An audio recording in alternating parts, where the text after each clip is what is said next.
Hello बच्चों, क्या हाल चाल। तो आज की वीडियो से हम लोग स्टार्ट करने वाले हैं competency focused practice questions. CBSE ने रिलीज़ किए हैं ये पीडीएफ्स, जिसमें साइंस के हैं, मैथ के हैं। हम लोग बेसिकली मैथ को देखने वाले हैं यहाँ पे। जितने भी चैप्टर्स है उन सभी चैप्टर्स के कॉम्पिटेंसी बेस्ड क्वेश्चंस सीबीएसई ने खुद यहाँ पे दिए। ठीक है, जैसे कि अभी तक हमारे पास कोई फॉर्मेट नहीं है, कोई पैटर्न नहीं है, कोई प्रीवियस ईयर क्वेश्चन नहीं है जिससे हम आइडिया लगा सके कि कॉम्पिटेंसी बेस्ड क्वेश्चन होंगे कितने लेवल के, कितने टफ हो सकते हैं। तो उसका आइडिया आपको यहाँ इस पीडीएफ से मिलने वाला है। ठीक है, तो हर एक क्वेश्चन को हम लोग यहाँ पे सॉल्व करेंगे, डिटेल में समझाऊंगा। हालांकि इसमें आंसर्स भी दिए हुए हैं, देखो आप यहाँ पे, लेकिन आंसर जो है वो आपको उतना समझ नहीं आएगा। ठीक है, आपको एक टीचर की हेल्प यहाँ पे लगेगी। तो टोटल इस चैप्टर में देखिए तो 9 क्वेश्चन है, और 9 क्वेश्चन को हम लोग ट्राई करेंगे इसी वीडियो में, इसी लेक्चर में कंप्लीट कर लें। ठीक है, तो पहले क्वेश्चन से स्टार्ट करते हैं हम लोग। मैं आपको ले चलता हूँ लेक्चर की स्क्रीन पे। चलो, पहला क्वेश्चन है यहाँ पे, निधा perform the division of 53 by 83 on a calculator whose result is shown below. Even though the quotient has more digits, the calculator didn't display it all due to the limited display area. Is the output of the division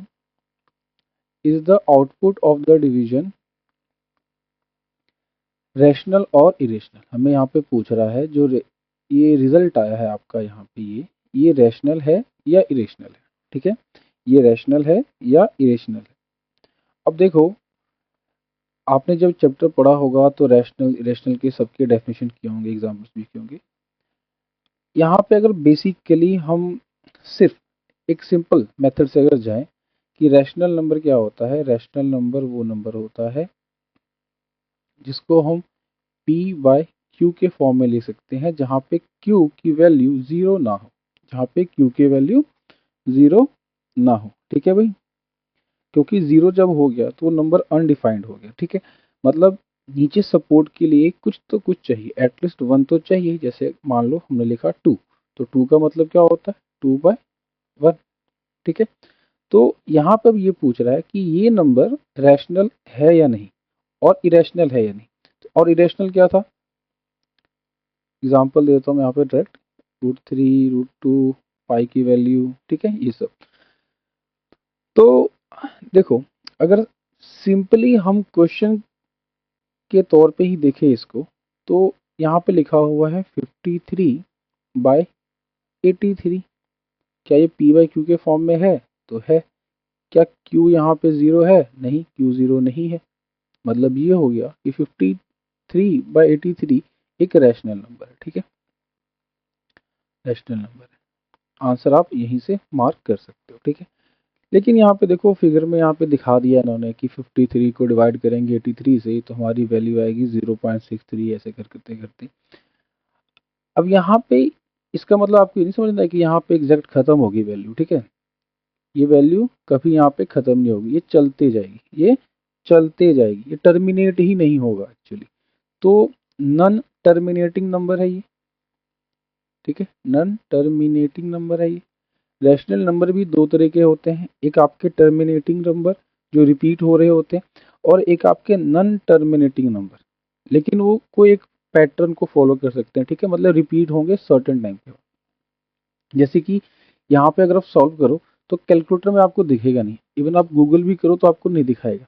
at least आपको लिखना पड़ेगा कि 53 को divide करो 83 से up to 100 decimal, है ना, या 200, तो आपको एक पैटर्न दिखेगा उसमें। जैसे यहाँ पे अगर आप गूगल को ही पूछो कि भाई इसको डिवाइड करो, तो आपको एक पैटर्न मिलेगा। वो पैटर्न मिलेगा आपको 41 प्लेस पे जाके, उसके बाद फिर पैटर्न क्या होगा, चेंज होगा। तो देखो, नन रिपीटिंग तो हो गया, और जो पैटर्न बना वो क्या बना, वो 41 मतलब 40 नंबर के बाद रिपीट कर रहा है, टर्मिनेट नहीं हो रहा है, चलते जाएगा, लेकिन 41वें टर्म के बाद फिर से नंबर्स आपके रिपीट करेंगे। तो नॉन टर्मिनेटिंग एंड रिपीटिंग भी क्या है, आपका रैशनल नंबर ही होता है। ठीक है, ऐसे भी आप देख सकते हो। हालांकि ये कोई तरीका नहीं हुआ इस क्वेश्चन को सॉल्व करने का, लेकिन ये एक टाइप है, तो मैंने आपको यहाँ पे बता दी। ठीक है, इस क्वेश्चन को आप, क्वेश्चन चाहे कुछ भी घुमा फिरा के पूछ रहा है, आप बेसिकली सिंपल मेथड चलो कि पी वाई क्यू के फॉर्म में लिखा है, क्यू नॉट इक्वल टू 0 है, मतलब रैशनल नंबर, खत्म। ठीक है, क्वेश्चन नंबर सेकंड देखते हैं। क्वेश्चन नंबर सेकंड में कह रहा है 2 की power n is not divisible by 6। 2 की पावर n 6 से डिविजिबल नहीं है। यहाँ पे n क्या है, कोई भी पॉजिटिव इंटीजर है, मतलब 1 2 3 4 कुछ भी ले सकते हैं हम लोग n की वैल्यू को, और हम चेक करेंगे 6 से डिविजिबल है या नहीं। देखो आप डायरेक्ट इसको n की वैल्यू को पुट करके भी चेक कर सकते हो। लास्ट जो हमने लेक्चर किया था रियल नंबर का, उसमें मैंने बताया था जब भी n वाले क्वेश्चन आए पावर में कुछ भी, है ना, प्लस माइनस में, तो आप ना n की वैल्यू को लेके ही चेक कर लो। ठीक है, बेसिकली अगर 1 2 3 लो, पॉजिटिव इंटीजर लो, सॉल्व हो गया, ठीक है, नहीं तो आप एक बार 0 रखो, एक बार -1 रखो। इन तीनों को रखने के बाद आपका सोल्यूशन होना स्टार्ट हो जाता है। एक बार स्टार्ट हो गया तो आंसर भी आप पहुंच ही जाओगे। 2 की power n is not divisible by 6, कह रहा है 2 की पावर n, तो n की वैल्यू मैं ले लेता हूँ यहाँ पे। अगर मैं n की वैल्यू 1 लूँ तो यहाँ पे मुझे मिलेगा 2 की पावर 1 मतलब कि 2। और क्या ये 6 से डिविजिबल है, भाई नहीं, दिख रहा है यहाँ पे। n की वैल्यू अगर मैं यहाँ पे लूँ 2, तो यहाँ पे आएगा 2 4, क्या 4 6 से डिविजिबल है, नहीं है। n की वैल्यू को मैं 3 लूँ तो ये आ जाएगा आपका 8, और 6 से अगर मैं डिवाइड करूँ तो डिवाइड हो रहा है, नहीं हो रहा है ना, मतलब अब देखो पॉइंट में तो आ ही जाएगा, लेकिन वैसे ही डिविजिबल नहीं है। सिमिलरली n की पावर मैं यहाँ पे 4 लेके भी चेक कर लेता हूँ, तो यहाँ पे 4 हो गया। ठीक है, ये हो गया आपका 16/6, देखो डिवाइजिबल नहीं। तो n की वैल्यू जब हम पॉजिटिव इंटीजर लेते हैं तो ये डिविजिबल नहीं है। ठीक है, अब क्या कह रहे हैं यहाँ पे, is the above statement is true और false, if true give a valid reason and false give a example. ठीक है, अगर ट्रू है तो रीजन बताओ, फॉल्स है तो एग्जांपल दो। अब देखो रीजन क्या हो सकता है इसका, ये हो सकता है, आपने नंबर सिस्टम्स में बेसिक पढ़ा होगा कि 6 से कौन डिविजिबल होगा, 9 से कौन होगा, 11 से कौन होगा। 6 से अगर हम देखें तो 6 के प्राइम फैक्टर क्या होते हैं, 2 और 3। मतलब कोई नंबर जो 6 से डिविजिबल होगा वो 2 से भी डिविजिबल होगा और 3 से भी होगा। जब इन दोनों से डिविजिबल हो जाएगा तब हम कहेंगे हाँ भाई 6 से भी डिविजिबल है। फॉर एग्जाम्पल अगर मैं यहाँ पे एक एग्जाम्पल ले लूँ, 12 ले लेता हूँ यहाँ पे, तो 12 को हम 2 से डिवाइड कर सकते हैं क्या, कर सकते हैं। 12 को हम 3 से डिवाइड कर सकते हैं क्या, कर सकते हैं। अगर 12 2 से भी डिवाइड हो रहा है और 3 से भी डिवाइड हो रहा है, इसका मतलब ये हो गया कि 12 जो है वो 6 से भी डिवाइड हो जाएगा। ठीक है, आप बोलोगे कि इतना क्यों करने की ज़रूरत है, छोटे क्वेश्चन में हमें ये दिखता है। ठीक है, बड़े डिजिट्स में हमें पता करना मुश्किल हो जाता है ना। अगर मैं आपको 7 8 डिजिट का एक नंबर दूँ और बोलूँ कि 6 से डिवाइड हो रहा है या नहीं हो रहा है, तो मुश्किल हो जाएगा। तो वहाँ पे आप 2 और 3 से चेक कर लोगे, 2 से तो चेक कर ही लोगे, अगर इवन नंबर है तो डिवाइड हो जाएगा, और 3 से चेक कर लोगे तो आपका आंसर ही क्लियर हो जाएगा। समझे? तो कोई भी नंबर जो 2 और 3 से डिविजिबल होगा वो 6 से डिविजिबल हो जाएगा। अब n की पावर हम 1 रखें, 2 रखें, 3 रखें, कुछ भी रखेंगे, तो जो भी वैल्यू आ रही है, मान लो यहाँ पे 2 आ रही है, तो 2 को 2 से डिवाइड कर सकते हैं, कर सकते हैं। 4 को 2 से डिवाइड कर सकते हैं, कर सकते हैं। 8 को कर सकते हैं क्या, कर सकते हैं। 16 को कर सकते हैं क्या, कर सकते हैं। ठीक है, इन सब को हम डिवाइड 2 से कर सकते हैं। लेकिन हम इन सब रिजल्ट्स को जो हमारा आया था ये n की स्क्वायर करने के बाद, इसको हम 3 से डिवाइड नहीं कर पा रहे हैं। देखो, नहीं कर पा रहे हैं। तो हम ऐसे भी चेक कर सकते हैं कि भाई जहाँ पे 3 से डिवाइड ही नहीं कर पा रहे हैं वहाँ 6 से कहाँ डिवाइड होगा। ठीक है, तो ये आप रीज़न लिख सकते हो, है ना, कि लिख सकते हो कि 6 से डिवाइड होने के लिए 2 और 3 से डिवाइड होना ज़रूरी है। क्योंकि n के किसी भी नंबर पे, n का कोई भी पॉजिटिव इंटीजर नंबर ले ले, उसमें 3 से डिविजिबल नहीं है तो 6 से भी डिविजिबल नहीं होगा। ठीक है, ऐसा आपको लिखना है। समझ गए? क्वेश्चन नंबर 3, थर्ड क्वेश्चन है prime factorization of a natural number k is 3 into 5 into p where p not equal to 2. What is the prime factorization of k 10k square? अब देखो k का कह रहा है यहाँ पे k का प्राइम फैक्टर है 3, 5 और p, मतलब 15 इंटू पी की वैल्यू 1 2 3 4 कुछ भी हो सकती है लेकिन 2 नहीं होगी, है ना। पी की वैल्यू कुछ भी हो सकती है लेकिन 2 नहीं होगी, और वो नंबर ही हमारा क्या आएगा, के आएगा, समझे। मतलब मान लो यहाँ पे 45 है ये, है ना, 15 3 45, तो पी की वैल्यू यहाँ पे 3 है, ऐसे ही 4 हो सकता है, 60 हो जाएगी फिर के की वैल्यू, समझे, बस 2 नहीं लेना है। तो के की वैल्यू यहाँ पे क्या है, ये, ठीक है। और हमें निकालना है 10 के स्क्वायर। तो भाई 10 के स्क्वायर निकालना है तो क्या मैं के स्क्वायर नहीं निकाल सकता हूँ? अगर मुझे के की वैल्यू पता है तो क्या के स्क्वायर की वैल्यू नहीं निकलेगी, निकलेगी ना। 3 इंटू 5 इंटू पी, यही है के, इसका स्क्वायर कर दूंगा तो के स्क्वायर हो जाएगा, ठीक है। तो देखो 3 का स्क्वायर इंटू 5 का स्क्वायर इंटू पी का स्क्वायर, ये वैल्यू किसकी आई, के का स्क्वायर की आई, ठीक है। हमें पता क्या करना है, 10 के स्क्वायर, 10 को लिखा, 10 को मैं और फैक्टराइज कर देता हूँ, 2 इंटू 5 लिख सकते हैं 10, ठीक है। और के स्क्वायर की जगह मैं ये लिख सकता हूँ 3 का स्क्वायर इंटू 5 का स्क्वायर इंटू पी का स्क्वायर, ठीक है। तो यहाँ देखो, और हम अगर सिंप्लीफाई करें इसको तो 2 एक ही है ना, 2 की पावर 1, 3 की पावर 2, और देखो 5 की पावर 2 है यहाँ पे, 5 की पावर 1 है यहाँ पे, क्या हो जाएगा टोटल 5 की पावर 3, ठीक है, और इंटू पी स्क्वायर। तो 10 के स्क्वायर की जो फैक्टराइज करके आएगा वो आएगा हमारा ये आंसर, ठीक है। सिंपल क्वेश्चन था ये, टफ क्वेश्चन भी है इसमें, और वो टफ क्वेश्चन के आपको सोल्यूशन वगैरह भी जल्दी नहीं मिलेंगे, अभी फिलहाल ही रिलीज किया है, कॉम्पिटेंसी है, पहले ऐसा कोई तरीका भी नहीं होता था, ऐसे पढ़ाया भी नहीं जाता था, ऐसे कोई क्वेश्चन बैंक भी नहीं आते थे, ठीक है। बहुत रेयरली कुछ क्वेश्चन थे अवेलेबल हमारे पास, अब पूरा सेट ऑफ एक क्वेश्चन बैंक ही है। तो नेक्स्ट क्वेश्चन है ये वाला, ये देखो कितना अच्छा क्वेश्चन है ये। इन अ फिगर बिलो, ये जो आपको फिगर दिख रहा है, inner circle are filled with prime factors, inner circle में हम प्राइम नंबर्स को लिखेंगे, है ना। तो 3 5 7 कुछ भी इनको लिखेंगे हम, प्राइम फैक्टर को लिखेंगे, प्राइम नंबर्स को, ठीक है, of the numbers given the outer circle, जिन और उन प्राइम फैक्टर से मिल के ये नंबर बनना चाहिए, इनके प्रोडक्ट से ये नंबर हमें मिलना चाहिए। कह रहा है कि जो नंबर्स हैं 1 से 26 के बीच में कुछ भी हो सकते हैं, to the letters in the position in the alphabet, ठीक है।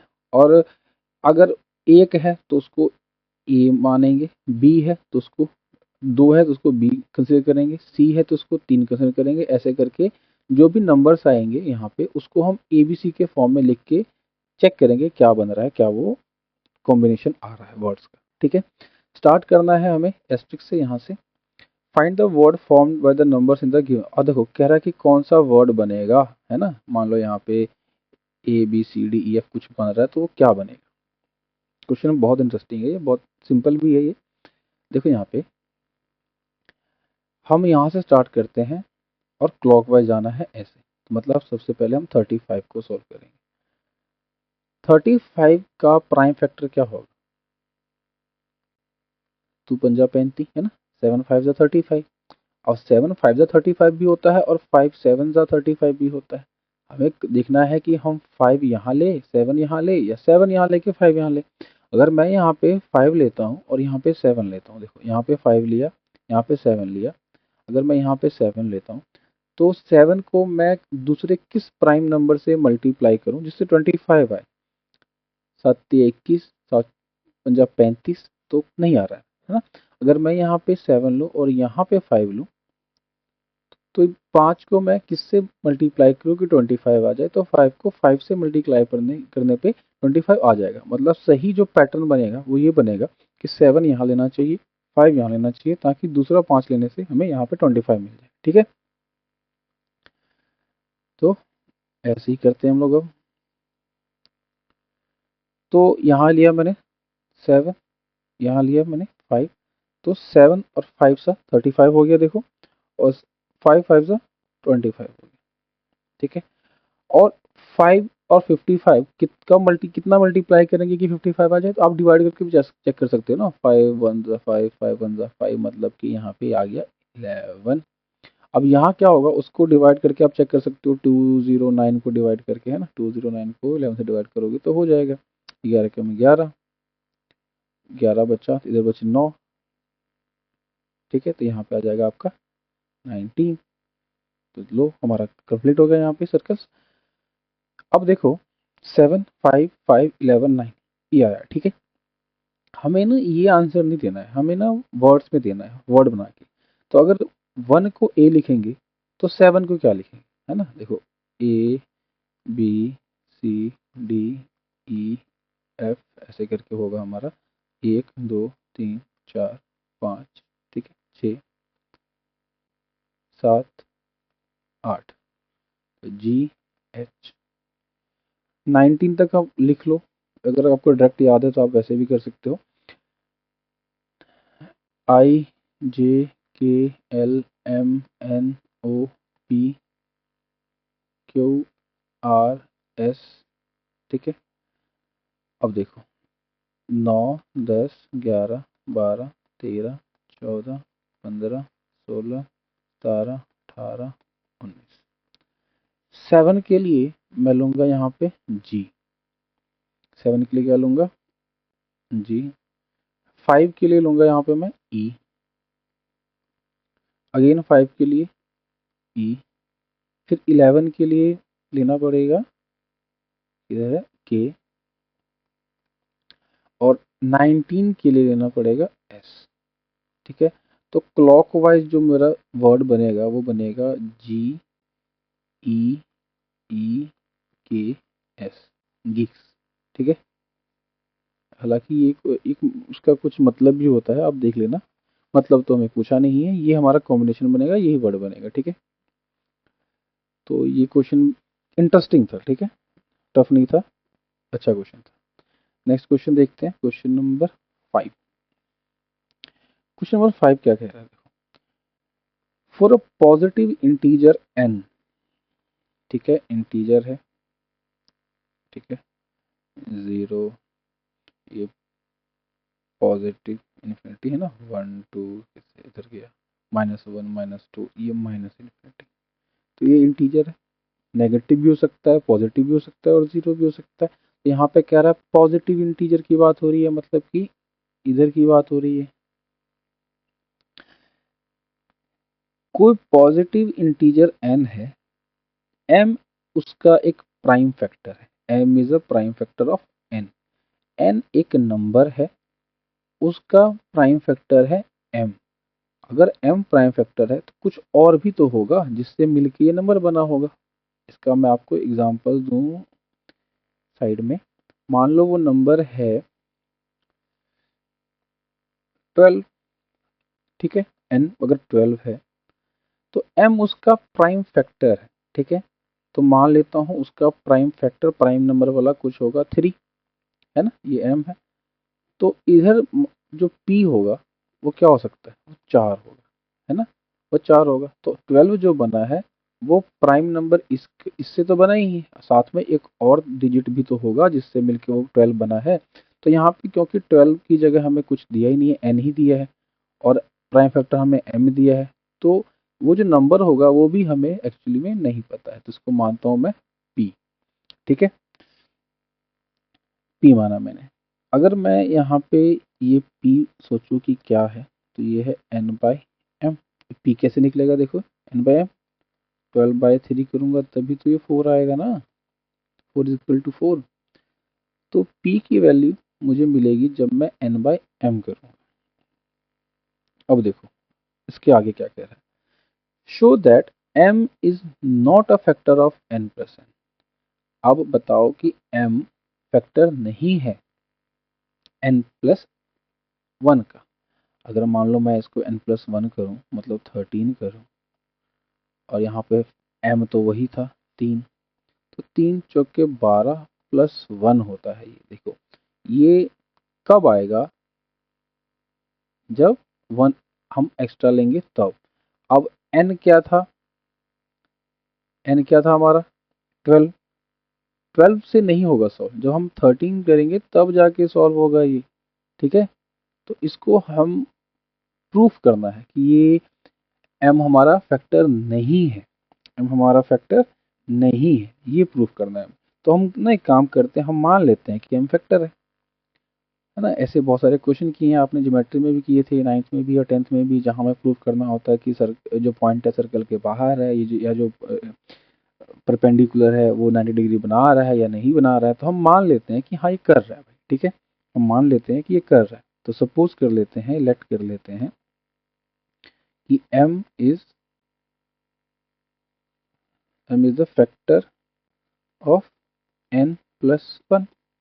अगर m n प्लस 1 का फैक्टर है, देखो अगर m n प्लस 1 का फैक्टर है, जैसे m n का फैक्टर था, तो m अगर n प्लस 1 का फैक्टर है तो m तो होगा ही, और साथ में यहाँ कुछ तो होगा, है ना, जिससे मिलके ये बना होगा, है ना, जैसे यहाँ पे किया था हमने। तो अगर मैं यहाँ से q की वैल्यू निकालूं तो वो मुझे मिलेगी n प्लस 1 बाय m। ठीक है, n प्लस 1 बाय m। अब देखो, यहाँ से हम ये भी कर सकते थे, है ना। अगर हम गलती करते तो क्या गलती करते कि हम यहाँ पे ये करते कि भाई यहाँ पे भी p मान लेते हैं और p इक्वल टू p कर देते हैं, है ना। यहाँ भी p मान लेते हैं और यहाँ पे p इक्वल टू p कर देते, तो n बाई m और n प्लस 1 बाई m को इक्वल करते, तो ये ना क्वाड्रेटिक इक्वेशन बन जाती। क्वाड्रेटिक इक्वेशन बन जाती, दो वैल्यूज आ जाती। अब ये ऐसा हो नहीं सकता ना कि दो वैल्यूज लेके तुम सॉल्व करो। तो q is equal to n plus 1 by m। इसको मैं ऐसे भी तो लिख सकता हूँ, q is equal to n by m plus 1 by m, है कि नहीं। और देखो n बाई m को हमने ऊपर क्या लिखा है? p। n बाई m के ऊपर क्या लिखा है? p। यहाँ से मुझे क्या मिला? यहाँ से मुझे ये मिला कि भाई q जो है वो p प्लस 1 बाई m के क्या है? इक्वल है। मतलब p में जब हम 1 बाई m करेंगे तो उसके इक्वल आएगा। अब देखो, यहीं से हमारा आंसर स्टार्ट हो जाता है। यहाँ से आपको लॉजिक लगाना है कि q कोई नंबर है, ठीक है, जिसमें p प्लस कुछ और जोड़ते हैं तब वो आता है। खास बात यह है कि जो n और m जो भी था हमारा, वहां पे हम डिस्कस कर रहे थे कि एक पॉजिटिव इंटीजर है जो गिवन था, जो नंबर था वो पॉजिटिव इंटीजर था। ठीक है, अगर मैं यहाँ पे ये कहूँ कि m की वैल्यू हम पॉजिटिव इंटीजर लेके चेक करते हैं, भाई m की वैल्यू है 2, तो q की value plus p is equal to 1/2, जिसका मतलब होता है 0.5। तो q की वैल्यू कुछ ऐसा आएगा इसमें पॉइंट भी होगा लास्ट में। ठीक है, जिसमें पॉइंट भी होगा लास्ट में, समझे। अब देखो, मान लो इसका एक भी एग्जांपल लेके कर लो, है ना। मान लो यहाँ पे है q कोई वैल्यू थी, q कोई वैल्यू थी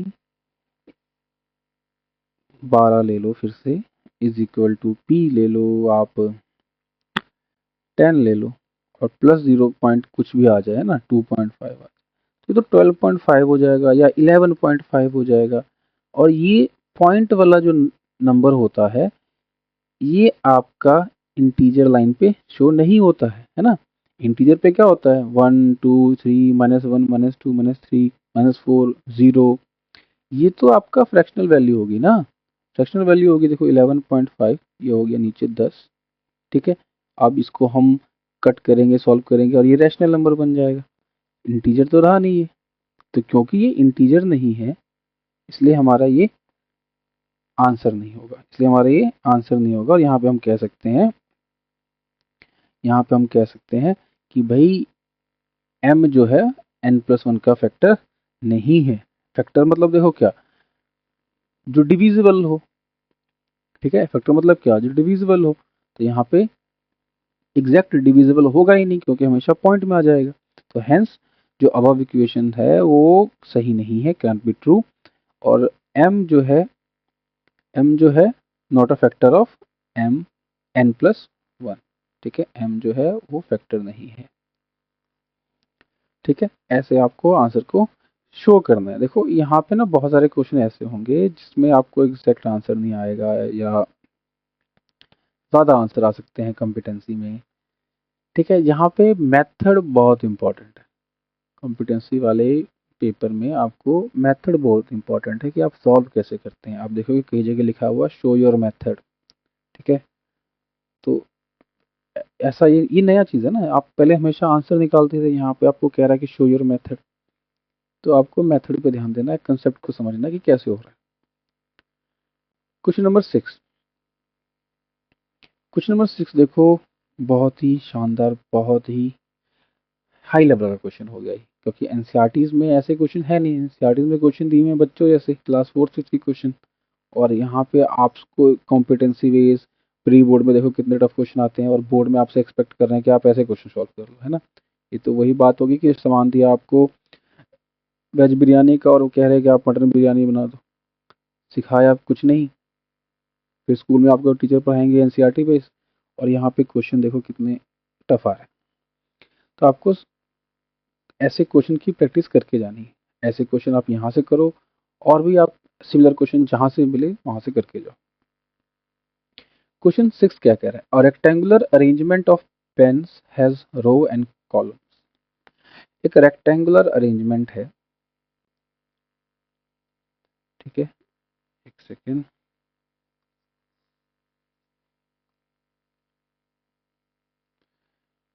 एक रेक्टेंगुलर अरेंजमेंट है ऐसा कुछ,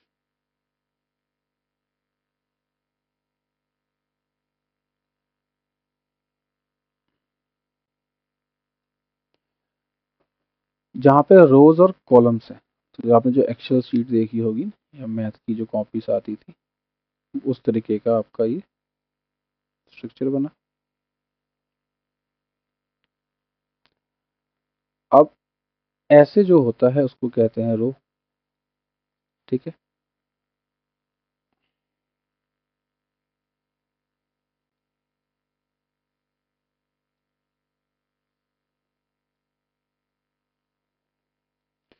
ठीक है, और इस तरीके का जो होता है उसे कहते हैं हम लोग कॉलम। तो रोज होगी, कॉलम्स होंगे। तो एक रेक्टेंगुलर अरेंजमेंट है पेन्स का, जहाँ पे पेन रखे हुए हैं मान लो, है ना, बहुत सारे। रोहन क्या करता है, Rohan takes away 3 rows of pens, और Sara takes 2 row of columns of pens from the remaining pens. और जो पेन्स बचे, remaining pens are rearranged in P and Q columns where P is a prime number, ठीक है। If Rohan takes 24 pen, सारा takes 18 pen, यहाँ पे हमारा hint दिया हुआ है। Find the possible values of P, show your work. देखो क्या लिखा हुआ है यहाँ पे, शो योर वर्क, अपना भाई काम दिखाओ, कारनामे दिखाओ अपने। यहाँ पे कैसे दिमाग चलाते हो, हार्ड क्वेश्चन है, ठीक है। तो सीखो पहले, यहाँ पे सीखो, और अगर इस तरह का क्वेश्चन एग्जाम में आ गया तब वहाँ पे गलत नहीं करना। इससे पहले आप ये देखो, ऐसे हम 10th में क्वेश्चन भी है जहाँ पे, और हेटल वाला एक 2 क्वेश्चन भी है। देखो 1 2 3 4, 4 कॉलम, 1 2 3, 3 रो, ठीक है। अब गिनो तो 1 2 3 4 5 6 7 8 9 10 11 12, कितने बॉक्सेस हैं, 12 बॉक्सेस। क्या 4 × 3 करके 12 नहीं आता है, पता है ना। मतलब कि कितने बॉक्सेस बनेंगे, डिपेंड करता है कि कितने रो है और कितने कॉलम है उनके प्रोडक्ट पे, ठीक है। तो यहाँ पे अगर मान लो पेन है तो कितने कॉलम्स हैं कितने रो है उनके अकॉर्डिंग हम यहाँ पे कह सकते हैं कितने पेन है, टोटल, ठीक है। उस टोटल में से रोहन ने क्या किया है 24 पेन निकाले, ठीक है। बाकी रिमेनिंग में से उस सारा ने क्या किया 18 पेन निकाले हैं। पेन तो और भी हो सकते हैं ना, हमें टोटल नंबर ऑफ रोज और कॉलम्स गिवन नहीं है, हमें बस ये गिवन है कि रोहन ने कितने रोज निकाले हैं और सारा ने कितने कॉलम में से पेन निकाल लिए, ठीक है। तो एक काम करो, इसको आप ऐसे लिखो कि रो की वैल्यू आप मान लो m या n, कुछ भी मानो, x मान लो, और कॉलम की वैल्यू को आप मान लो, है ना, कॉलम की वैल्यू को मान लो आप n, ठीक है, टोटल वाली, ठीक है, टोटल हमें नहीं पता कितनी। उसमें से रोहन ने क्या किया 3 रो के पेन निकाल लिए, और रोज वाइज देखो तो 1 2 3, 3 रोज के रोहन ने क्या किए पेन निकाल लिए। अब देखो 3 रोज निकाल लिए तो रोज तो हमारा यहाँ भी बन रहा है ना, इसको भी कह देंगे कि 3 रो के पेन निकाले, इसको भी कह देंगे कि 3 रो के पेन निकाले हैं, इतना निकालेंगे फिर भी हम कहेंगे कि 3 रो के पेन निकाले। एक्चुअली हमें पता ही नहीं है ना कि टोटल नंबर ऑफ कॉलम कितने हैं। अगर हमें पता हो कि टोटल 12 कॉलम है तो हम कहेंगे कि 3 रो निकालने हैं, 3 रो के साथ 12 कॉलम्स के पेन भी निकले हैं ना, 3 इंटू 12 हो जाएगा, फिर उतने पेन निकले हैं। लेकिन हमें यहाँ पे कॉलम दिया ही नहीं है ना, हमें यहाँ पे कॉलम दिया ही नहीं है। हमें ये कह रहा है कि रोहन ने 3 रोज के पेन निकाले, और रोहन को कितने पेन निकल गए 24। रोहन ने 3 रोज, अब हमने एक कंसेप्ट क्या पढ़ा कि रोज इनटू कॉलम क्या होते हैं, कितने नंबर ऑफ उसमें प्रोडक्ट हैं, कितने नंबर ऑफ बॉक्सेस बने हैं, कितने नंबर ऑफ पेन वगैरह होंगे। तो रोहन के लिए अगर आप देखो तो रोहन ने 3 कॉलम निकाल दिए हैं, तो कॉलम इनटू रो करो या रो इनटू कॉलम करो, वो आएगा टोटल, उसमें कितने बक्से हैं, ठीक है, उसमें कितने पेन हैं।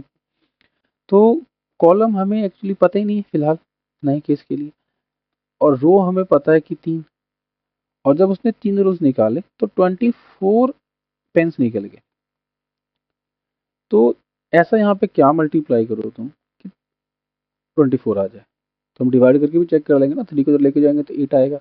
मतलब अगर यहाँ पे 8 कॉलम होगा तभी जाके रोहन ने 24 पेन निकाले होंगे। तो कॉलम की वैल्यू यहाँ से हमें मिल गई 8, ठीक है, कॉलम की वैल्यू हमें मिल गई 8। समझे कि नहीं समझे। अब देखो सारा भी यहाँ पे क्या कर रही है, पेन निकाल रही है। सारा क्या कर रही है, Sara take 2 columns of pens from the remaining pens, जो बचे हुए पेन है उसमें से सारा ने क्या किए 2 कॉलम निकाल लिए, और 2 कॉलम पेन निकालने में उसके पास टोटल 18 पेन आए, है ना, टोटल 18 पेन्स उसने निकाले हैं। कब, जब उसने 2 कॉलम्स विड्रॉ किए। तो सारा का देखो कॉलम इनटू रो करेंगे सारा के लिए तो हमारा आना चाहिए कितना 18, कॉलम सारा ने कितने निकाले हैं 2, और यहाँ पे 18। अब रो की वैल्यू क्या होगी, देखो रो की वैल्यू क्या होगी। अगर मान लो देखो इस 3 रोज में, मान लो ये 3 रोज थे, और अब तुम्हें पता है कि 8 कॉलम है, 1 2 3 4 5 6 7 और 8, ठीक है 8। तो यहाँ से लेके यहाँ यहाँ तक, यहाँ से लेके यहाँ तक तो सारे ही पेन किसने निकाल लिए, रोहन ने निकाल लिए। अब सारा के पास क्या है 2 कॉलम निकाल सकती है, सारा के पास 2 कॉलम निकाल सकती है, लेकिन रोज कितने बचेंगे, रोज कितने बचेंगे। तो रोज अभी हमें नहीं पता क्योंकि हमने कॉलम टोटल कॉलम निकाले, टोटल रो तो हमें पता ही नहीं है। तो रोज बचेंगे हमारे पास, टोटल तो m थे, उसमें से 3 रोहन ने निकाल लिए, तो रोज टोटल जब रिमेनिंग रह गए हैं वो रह गए m-3। समझे इस बात को। देखो टोटल रोज थे m, रोहन ने 3 रो को हटा दिया, तो अब रिमेनिंग रोज जो बचे, देखो यहाँ लिखा हुआ है रिमेनिंग पेन्स जो निकले हैं, तो जो रिमेनिंग रोज बचे हैं सारा के लिए वो 3 कम बचे हैं ना टोटल में से, तो ये रहा। अब यहाँ से m-3 करो इज इक्वल टू 9, है ना, 2 से ही कट जाएगा और m की वैल्यू यहाँ पे आ जाएगी आपकी 12। तो यहाँ से हमें पता क्या पता चला, total number of rose and column, तो बॉक्स कितने बाय कितने का है ये हमें पता चला।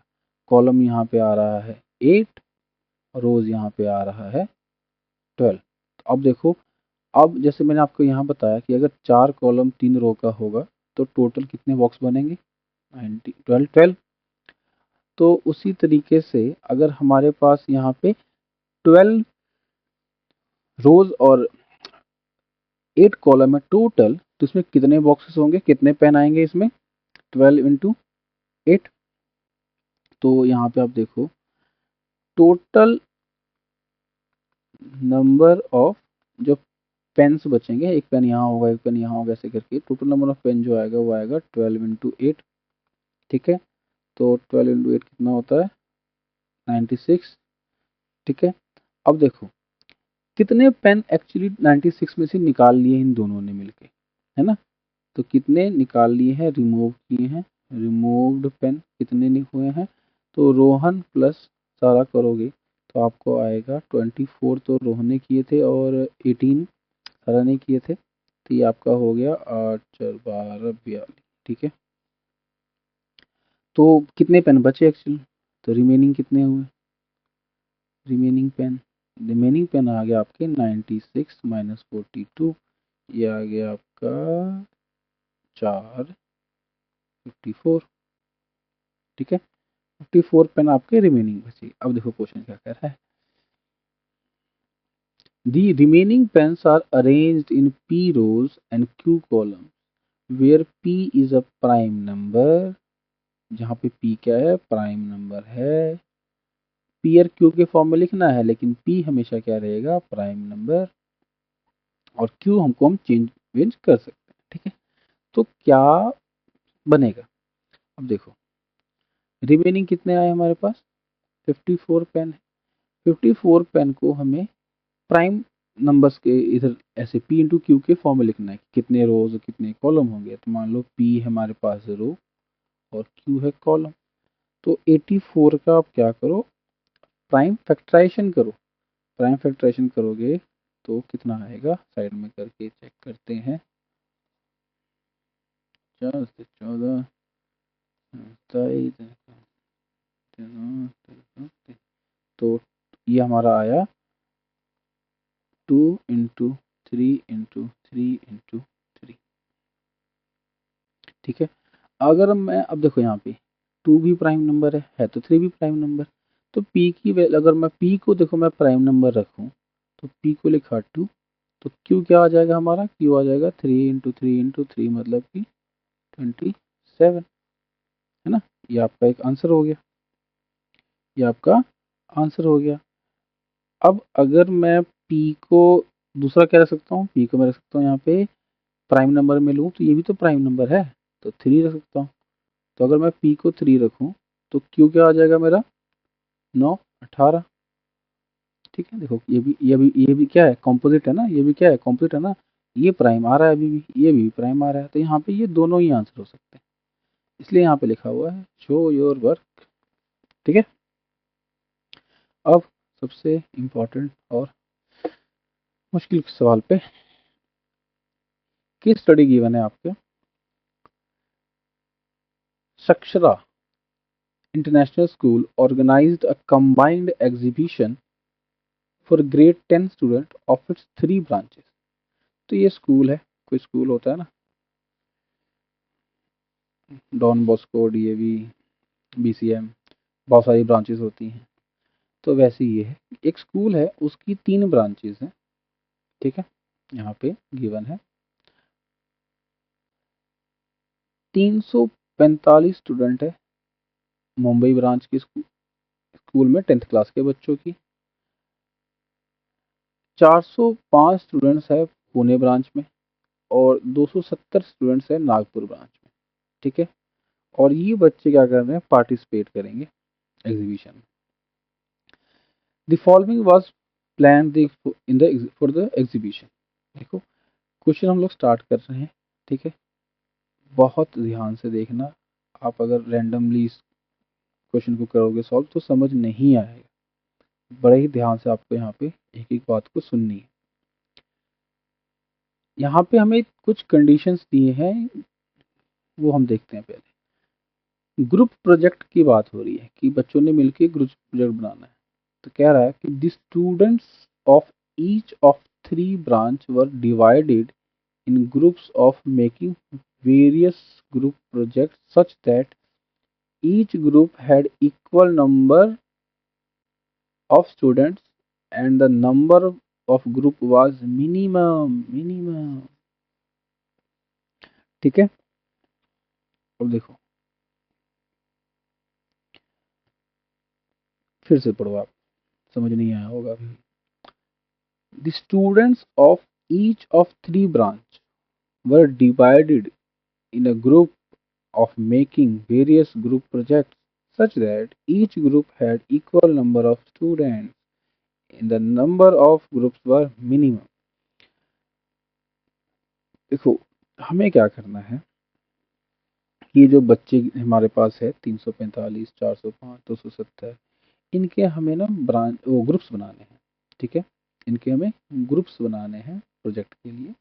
ग्रुप में हमें ध्यान देना है कि नंबर ऑफ जो बच्चे हैं वो इक्वल आए, हर ग्रुप में हर ब्रांच में नंबर ऑफ बच्चे क्या आ जाए, इक्वल आ जाए। तो अगर हम इक्वल इक्वल बच्चों का ग्रुप बना रहे हैं तीनों ही स्कूल के, तो वो नंबर कितना होगा, है ना, वो 10 का बनाएंगे, 12 का ग्रुप बनाएंगे, या 15 का बनाएंगे, या 20 का बनाएंगे, ये बताना है हमें।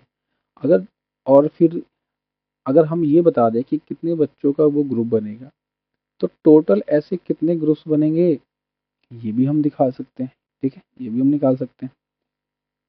देखो आप समझो, अगर मैं आपको कहूँ कि आपके पास ना 20 मैंगोज है, मान लो, समझो इस बात को, आपके पास 20 मैंगो है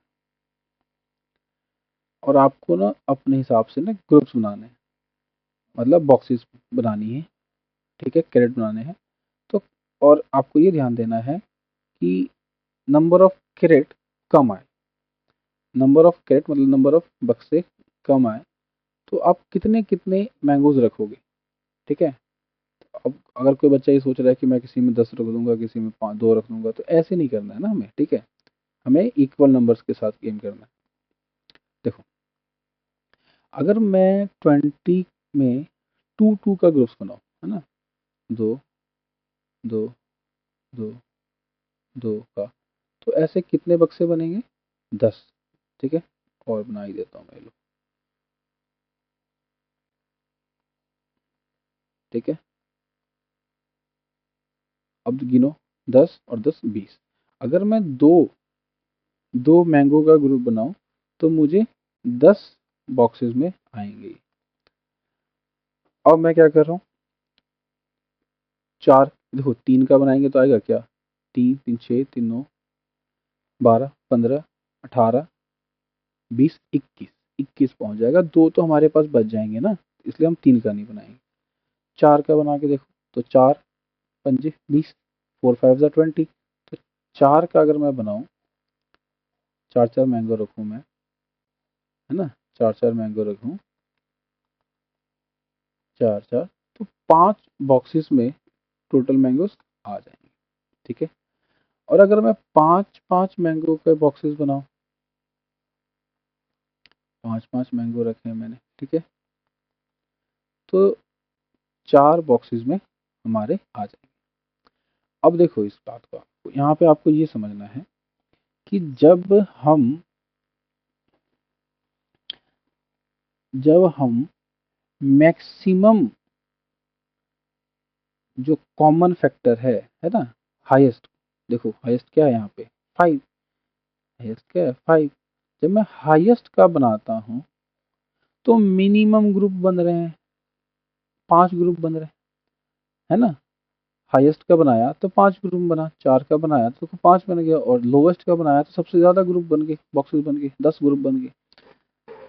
तो मुझे सबसे बड़ा नंबर निकालना है जिसमें से कॉमन मैं ले सकता हूँ, ठीक है, जिसमें से निकाल सकता हूँ।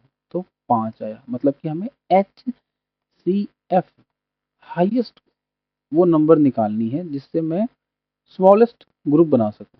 हाईएस्ट वो नंबर निकालनी है जिससे स्मॉलेस्ट ग्रुप बना सकूं, ठीक है। मतलब यहाँ पे हमें एच सी एफ फाइंड करना है, ठीक है। तो हम वही करेंगे, लेकिन इससे पहले मैं ये सॉल्व जो किया है उसको इरेज करता हूँ, ठीक है भाई। अब सॉल्व करो, देखो, क्योंकि अब हमें पता लग गया कि हमें हाईएस्ट कॉमन फैक्टर ही निकालना है कि कितने का ग्रुप बना सकते हैं। तो हम ये जो डिजिट्स दिए हुए हैं, नंबर दिए हुए हैं, उनका एचसीएफ निकाल लेते हैं। अब क्वेश्चन में क्या कह रहा है, देखो इसके अकॉर्डिंग ये क्वेश्चन है, इलुसिव डिवीजन एल्गोरिदम का यूज करो। अब ये सिलेबस का पार्ट नहीं है अब, तो हम इस मेथड से सॉल्व नहीं करेंगे। नॉर्मल मेथड से आप सॉल्व कर लो, 3 4 5 का ये जो आप ऐसे करोगे प्राइम फैक्टराइजेशन मेथड, ये हमारे सिलेबस में है। तो इसका क्या आएगा, देखो 3 से 3 3 15, ठीक है, और 10 15, तो ये आ गया हमारा। फिर एक और है 405, इसका आप करो तो इसका आएगा 3 3 9 15, ठीक है। फिर आएगा 3 15, फिर आएगा 3 15, फिर आ जाएगा आपका 15, 5, ठीक है। तो ये आ गया। फिर है 270, इसका करो तो 2 3 6 2 5 10, ठीक है। फिर हम इसका करेंगे तो ये सेम आ जाएगा 3335, 3335, ठीक है। तो 3 3 3 और ये 5, सेम यही आ जाएगा 55 15, ठीक है। 5। अब देखो ये हमारे आगे फैक्टर्स, ठीक है, ये क्या आ गया हमारे पास फैक्टर्स।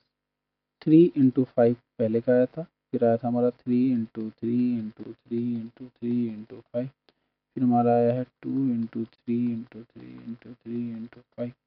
और एचसीएफ निकालने के लिए हम क्या लेते हैं, हाईएस्ट कॉमन। इन सब में से एक तो मुझे ये कॉमन दिख रहा है 3, और एक मुझे दिख रहा है 5, तीनों में है, ठीक है, और 1 भी है बाय डिफ़ॉल्ट। तो यहाँ पे जो एचसीएफ आ गया है मेरा, वो क्या आया है, 3 और 5 तीनों में है, तो ये आ गया 15, ये आ गया 15। मतलब ये हुआ कि इतने सारे बच्चों में हम 15-15 बच्चों का ग्रुप बनाएंगे। हम क्या करेंगे, 15-15, जैसे मैंने 5-5 मैंगो रखे थे एक-एक बक्से में, यहाँ पे मान लो हम ग्रुप में 15-15 बच्चे रख रहे हैं, ठीक है, इतने करके रख रहे हैं। तो टोटल नंबर ऑफ ग्रुप्स अगर पूछें तो अब सबसे कम ग्रुप बनेगा, कितना बनेगा, वो हम निकाल सकते हैं डिवाइड करके। वो हम निकाल सकते हैं डिवाइड करके। डिवाइड करने के लिए हमें टोटल नंबर ऑफ बच्चे पता होने चाहिए। टोटल नंबर ऑफ बच्चे कितने हैं, 3 4 5 प्लस, यहीं पे कर देता हूँ मैं 405 और 270, ठीक है, 10 12 8 2 7 8 9 10, ठीक है। ये आ गया हमारा टोटल नंबर ऑफ स्टूडेंट्स जो हैं तीनों ही ब्रांचेज में मिला के, वो है 1020, मतलब 1020 बच्चे। 1020 बच्चों में जब हम 15-15 का ग्रुप बनाएंगे तो टोटल कितने ग्रुप्स बनेंगे हमारे पास, जैसे कि 90 8 68, ठीक है। तो 68 होगा टोटल नंबर ऑफ ग्रुप बनेगा। लेकिन ये आपको याद रखना है, जैसे मैंने क्या कहा था, जब सबसे बड़ा नंबर हम फैक्टर में लेते हैं तो सबसे छोटा हमें यहाँ पे कॉमन मिलता है, ठीक है, सबसे छोटा हमें यहाँ पे मिलता है। अगर मैंने 15 वो लिया है हाईएस्ट एचसीएफ, तो ये मिनिमम होगा, ठीक है। अगर एग्जाम में ये भी पूछ दे कि मिनिमम ग्रुप कितने बनेंगे, तो मिनिमम ग्रुप बनेगा आपका 68 ग्रुप बनेगा 15-15 बच्चों का, ठीक है भाई। अब नेक्स्ट क्वेश्चन देखते हैं। इससे पहले हम यहाँ पे क्वेश्चन पढ़ लेते हैं, देखो, चलो अगले पेज पे मैंने अरेंज किया है। सेकंड है individual project, each of total 1020 student had to submit an individual project. मतलब कि इतने बच्चों को अपना इंडिविजुअल प्रोजेक्ट तो सबमिट करना ही है अपना अपना।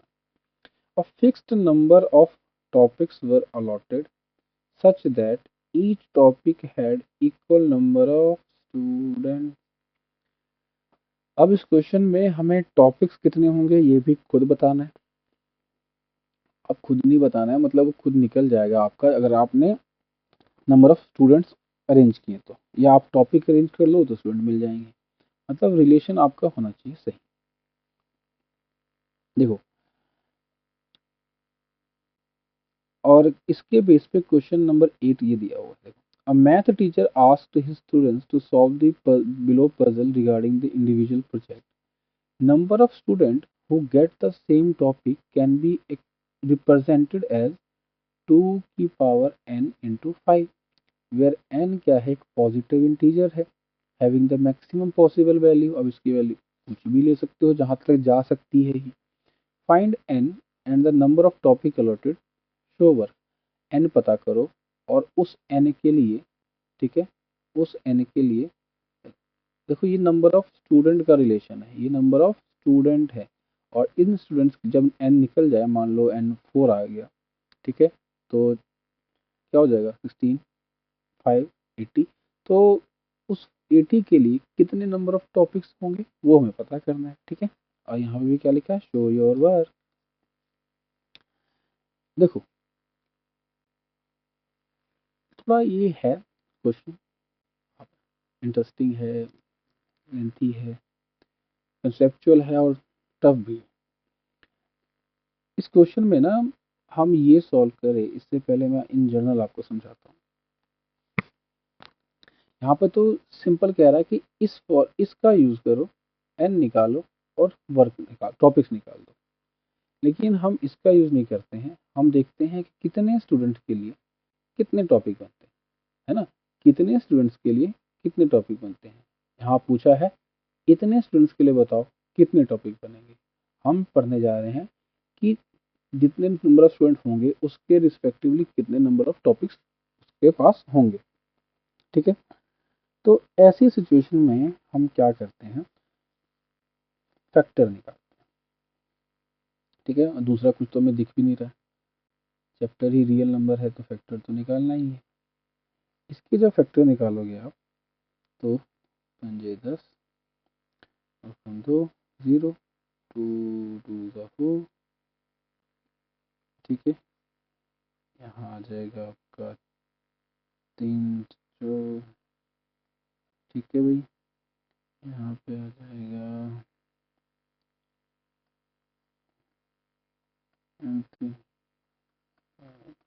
ठीक है। तो इसके फैक्टर क्या मिले हमारे पास, इसके फैक्टर हमें मिले 2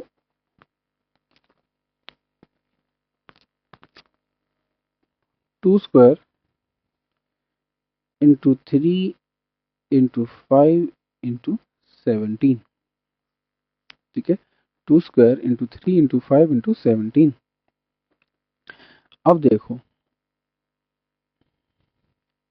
नंबर ऑफ स्टूडेंट्स इतने हैं, ठीक है,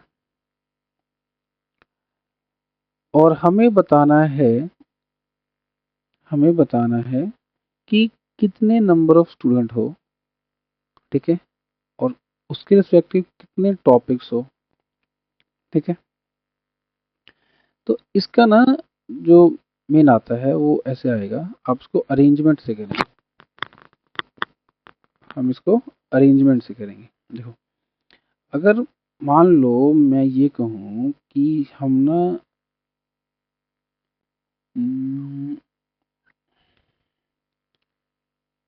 2 टॉपिक लेते हैं, ठीक है, टॉपिक भी हमें पता करना है और नंबर ऑफ स्टूडेंट्स भी पता करना है।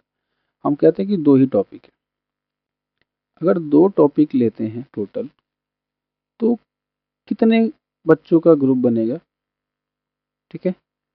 एक ग्रुप को एक ही प्रोजेक्ट जाना है, ठीक है, इंडिविजुअल तो जाना ही है, ठीक है, सबने इंडिविजुअल करना है, लेकिन ग्रुप के अकॉर्डिंग देखो टॉपिक्स मिलेंगे ना उसको। तो अगर 2 टॉपिक देना है तो 510 है ना, 2 टॉपिक देना है तो 510 का यहाँ पे स्टूडेंट होगा, 510 स्टूडेंट्स होंगे। ठीक है, अगर 3 टॉपिक करें तो आप इसको डिवाइड करना 1 0 2 0 4 3 तो 3 ठीक है, तो ये आपका आ जाएगा 340 स्टूडेंट। अगर 4 टॉपिक हम करें तो 4 टॉपिक के लिए आएगा ये देखो 2 5 5 इतने स्टूडेंट्स करेंगे। अगर हम 10 के लिए कर दें 2 5 10 तो बाकी सबको मल्टीप्लाई करो आप, 10 के लिए कर दे तो यहाँ पे आ जाएगा 102 स्टूडेंट्स का। अगर मैं 20 के लिए करूँ तो 20 के लिए आ जाएगा 51 स्टूडेंट्स का। ठीक है, हो क्या रहा है, आप उसको ऐसे भी याद कर सकते हो कि नंबर ऑफ स्टूडेंट, ठीक है, number of student for number of student, ठीक है, इज इक्वल टू आएगा total number of student by number of topic. इसको एक्स ले लो, दो नंबर ऑफ टॉपिक, ध्यान से समझो बस। नंबर ऑफ स्टूडेंट पर टॉपिक कितना आएगा कि टोटल नंबर ऑफ स्टूडेंट कितने हैं और नंबर ऑफ टॉपिक कितने होंगे। जितने नंबर ऑफ टॉपिक होंगे उतने नंबर ऑफ स्टूडेंट्स को ये सब मिलेगा। तो अगर मैं नंबर ऑफ टॉपिक जो भी रखता हूँ 1 2 3 4 जितने भी आए, जो भी उसके फैक्टर होंगे, है ना, जो भी इसके फैक्टर होंगे ना, कुछ 4 2 टू द 4 इंटू 5 20, तो 20 भी क्या है 1020 का फैक्टर है, 20 रख दिया मैंने, है ना। 10 यहाँ पे आपको दिख नहीं रहा है लेकिन हम यहाँ देखो 5 इंटू 2 10, तो 10 से भी जा तो रहा है, ये डिवाइड तो हो रहा है, तो 10 भी क्या उसका फैक्टर है। प्राइम फैक्टर और फैक्टर में डिफरेंस है, प्राइम फैक्टर में प्राइम नंबर्स ओनली होते हैं 2 3 5 7, फैक्टर तो ये 3 इंटू 5 15 भी हो सकता है उस नंबर का, 2 इंटू 7 14 भी हो सकता है। ठीक है, तो यहाँ पे इस फॉर्मूले को आप देख लो, एक जो बनाया बनाया फॉर्मूला है यहाँ पे मिल रहा है आपको कि अगर मुझे इसके बेसिस पे देखो, इसके बेसिस पे फॉर्मूला निकल रहा है कि नंबर ऑफ स्टूडेंट्स जो होंगे पर टॉपिक, एक टॉपिक पे कितने बच्चे जाएंगे, तो 2 टॉपिक अगर हम बनाते हैं तो 510 स्टूडेंट्स का एक टॉपिक मिलेगा और फिर 510 स्टूडेंट्स को एक टॉपिक मिलेगा। अगर 3 टॉपिक रखते हैं तो 340 बच्चे एक टॉपिक लेंगे, फिर दूसरे 340 बच्चे एक और टॉपिक लेंगे और फिर तीसरे 340 बच्चे एक और तीसरा टॉपिक ले लेंगे। इस तरीके से टॉपिक 3 है लेकिन प्रोजेक्ट सब इंडिविजुअली सबमिट कर रहे हैं। ठीक है, ऐसी 4 के लिए, 5 के लिए, 10 के लिए, 20 के लिए। ठीक है, तो इस तरीके से हो जाएगा। क्वेश्चन में हमें यहाँ पे क्या कह रहा है, अब क्वेश्चन में आते हैं।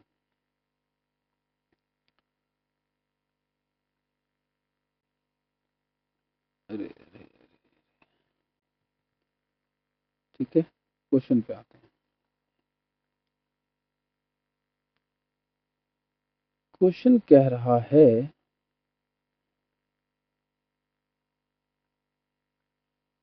the number of students who got the same topic can be represented as 2 raised to power n into 5 where n is a positive integer having the maximum possible value।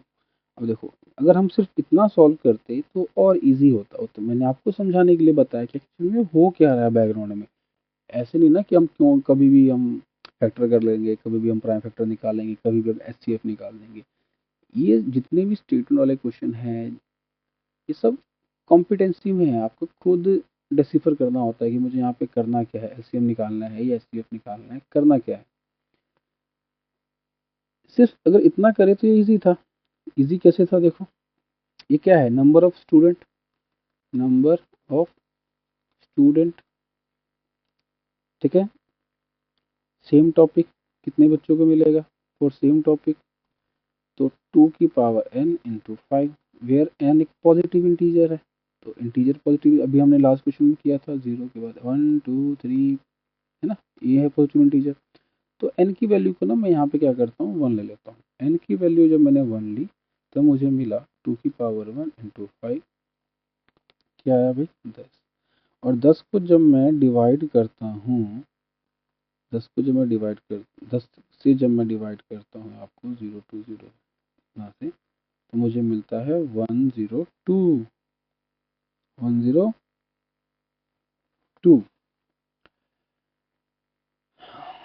तो 102 बच्चों को सेम टॉपिक मिलेगा। n की value जब मैं 2 रखता हूँ तो मुझे मिलता है 2 की पावर 2 इंटू 5, 4 20 40, ये 20 40। तो 20 टॉपिक्स के लिए नंबर ऑफ स्टूडेंट्स कितने आएंगे, टोटल थे 1020 बाई 20, तो ये आ जाएगा 51। तो 20 टॉपिक्स बनाने के लिए नंबर ऑफ बच्चे का कितना ग्रुप बनेगा, 51 स्टूडेंट्स का ग्रुप बनेगा। n इज इक्वल टू 3 रखूँ तो 8 2 5 40, 1020 40 यानी 8 20। अब ये पॉइंट में आ गया, देखो ये क्या आ गया आपका पॉइंट में आ गया।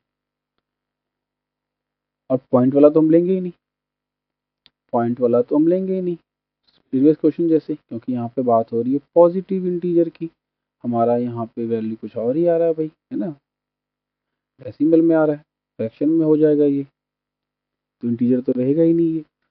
चेक कर लेते हैं आगे, n इज इक्वल टू 4 के लिए 16 80 1020 80 कट गया 8 16, अरे ये भी पॉइंट में आ गया, तो ये भी नहीं होगा, ये भी नहीं होगा, और आगे हम कहीं भी जाएंगे तो नहीं होगा, है ना, क्योंकि अब नंबर बड़ा होगा, जितना नंबर बड़ा होगा डेसिमल आपका उतना ही पीछे बढ़ता जाएगा, तो ये सब नहीं होगा।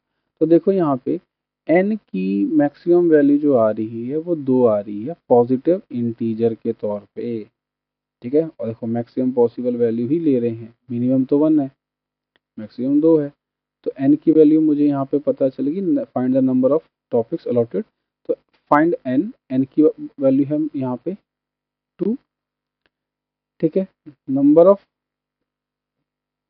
टॉपिक्स जो यहाँ पे आ रहा है वो आपका क्या आ रहा है, एक सेकेंड कुछ मिस कर दिया हमने क्या, नंबर ऑफ टॉपिक्स अलॉटेड पूछ रहा है, नंबर ऑफ टॉपिक्स अलॉटेड पूछ रहा है। देखो ओहो देखो यहाँ पे क्या लिखा हुआ है, सेम टॉपिक, सेम टॉपिक का क्या है ये बना हुआ है, सॉरी स्टूडेंट्स का बता दिया मैंने आपको, यहाँ से देख के सेम टॉपिक का बना हुआ है, मतलब कि 2 की पावर n इंटू 4 का जो वैल्यू आएगा वो टॉपिक मिलेगा हमें, वो क्या मिलेगा हमें, टॉपिक मिलेगा, स्टूडेंट नहीं मिलेगा, स्टूडेंट्स 20 वाले बनेंगे और टॉपिक ये बनेंगे, ठीक है, ठीक है।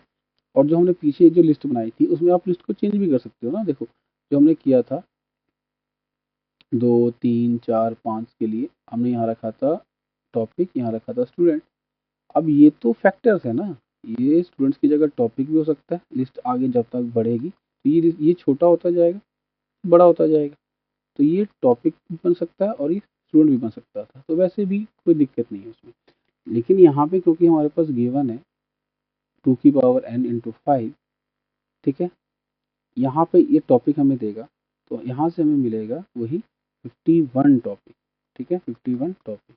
यहाँ से n की वैल्यू आ गई हमारे पास 2, नंबर ऑफ स्टूडेंट पर टॉपिक कितने आ जाएंगे यहाँ से 20, और टॉपिक कितने हैं 51, ऐसे करके आपका हो जाएगा। नेक्स्ट लास्ट क्वेश्चन जो है,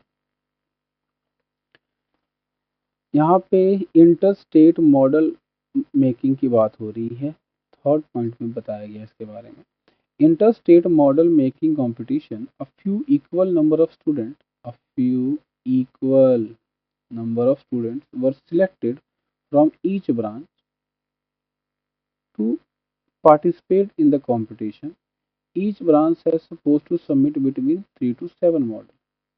अब देखो ये क्वेश्चन देखो, ये भी सबसे खास क्वेश्चन यही था। आप ये देखो कि यहाँ पे एक चीज गिवन है। हाँ ये देखो, मुंबई ब्रांच डिवाइड करता है स्टूडेंट को ग्रुप ऑफ 12 स्टूडेंट में, Pune branch group of 10 students बनाता है, नागपुर ब्रांच बनाता है 15 स्टूडेंट्स का एक ग्रुप। ये तो जो ब्रांच बना रहे हैं वो, लेकिन कंपटीशन के लिए ऊपर क्या लिखा हुआ है कि equal number of student select करने हैं हमें ईच ब्रांच से। भाई मुंबई कह रहा है 12 बच्चों का, पुणे कह रहा है 10 बच्चों का, नागपुर कह रहा है 15 बच्चों का। कंपटीशन में कह रहे हैं नहीं नहीं नहीं नहीं, इक्वल नंबर होनी चाहिए, ये नंबर को आपस में इक्वल करना है। ये नंबर इक्वल कहाँ जाके होते हैं? देखो जब हम 12 का मल्टीपल देखते हैं, 24, 36, 40, 60, 72, ठीक है, 20, 30, 40, 50, 60, 70, 40, 50, 60, देखो क्या ये आपस में मिल रहे हैं? नहीं मिल रहे हैं। क्या मिल रहे हैं? नहीं मिल रहे, नहीं मिल रहे, नहीं मिल रहे। ये 60 इधर भी है, इधर भी है, इधर भी, मतलब जो इक्वल नंबर जो आ रहा है, जो इक्वल नंबर आ रहा है तीनों ग्रुप जो इक्वल नंबर बना सकते हैं वो बनेगा 60 का। ये एक्चुअली एलसीएम निकाला हमने, है ना, ये एलसीएम निकाला। एलसीएम निकालने का बेसिक स्कूल बच्चों का मेथड यही है। आप इसको प्राइम फैक्टर करके भी कर सकते थे, ठीक है, या 15 को ग्रेटेस्ट नंबर लेके बाकी छोटे नंबर को यहाँ पे हम मल्टीप्लाई करके भी निकाल सकते हैं। ये किसी अलग वीडियो में सिखाऊंगा मैं आपको।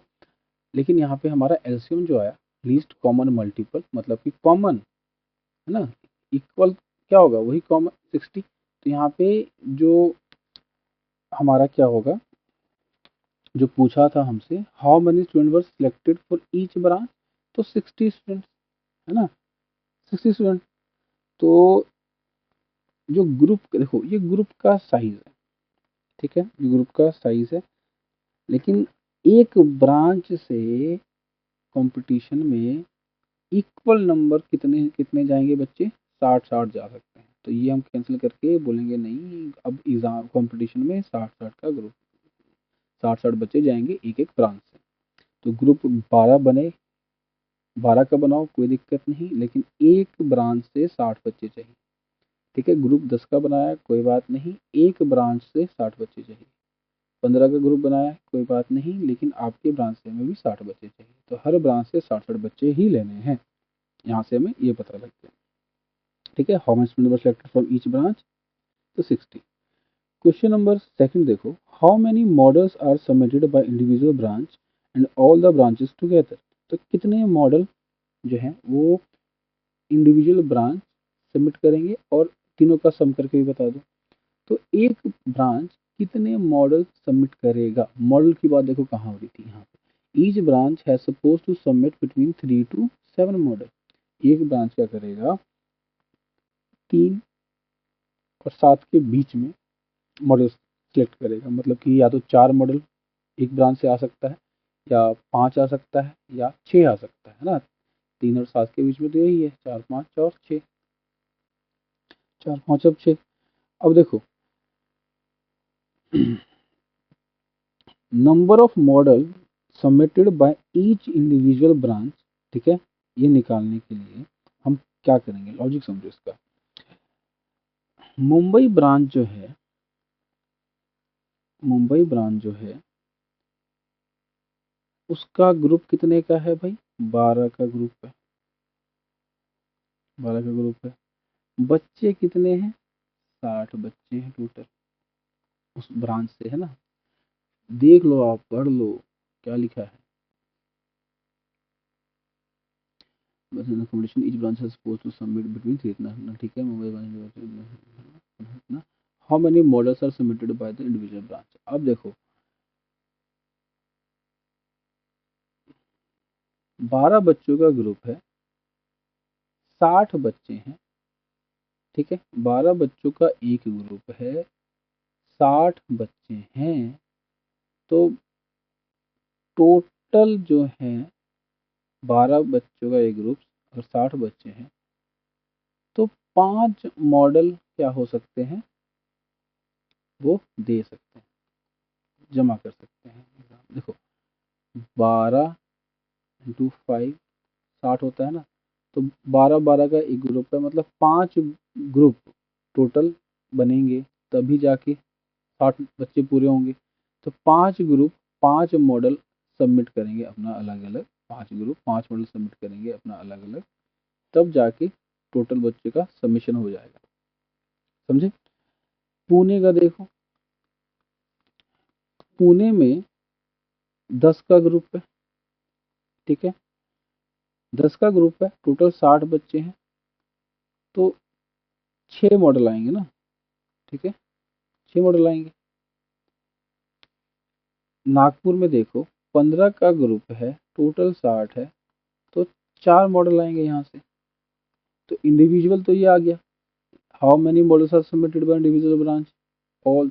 तो इंडिविजुअल आ गया 5 6 और 4, और सबमिट करोगे ऑल का तो 5 + 6 + 4 ये हो जाएगा 15। तो टोटल जो मॉडल है वो सबमिट होंगे कंपटीशन में होंगे 15, ठीक है, वो होंगे 15।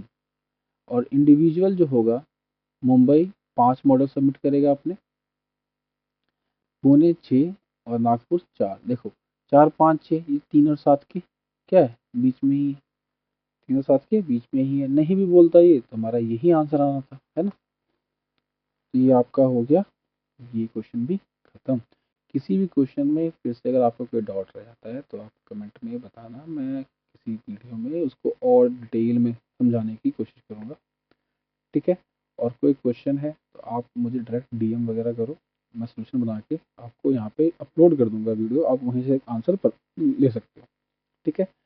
और कमेंट में आप क्वेश्चन पुट कर सकते हो, कहीं भी आप क्वेश्चन पूछोगे मैं आपको यहाँ पे वीडियो बना के उसका आंसर कर दूंगा, ठीक है। तो इस तरीके से जो है हमारा ये आपका पीडीएफ जो है, इससे ये जो चैप्टर है वो हमारा कंप्लीट हो गया। अगला चैप्टर जो हम करेंगे वो करेंगे पॉलिनोमियल्स के ऊपर, ठीक है। तो अगले चैप्टर का सॉल्यूशन देखने के लिए, समझने के लिए चैनल को सब्सक्राइब कर लो, ठीक है। फ्रेंड्स के साथ शेयर करो ताकि थोड़ी रीच बढ़े, ताकि थोड़ी मोटिवेशन आए और पढ़ाने को लेके। तो अब मिलते हैं किसी अगले वीडियो में नेक्स्ट चैप्टर के साथ, पॉलिनोमियल के साथ। तब तक के लिए थैंक यू।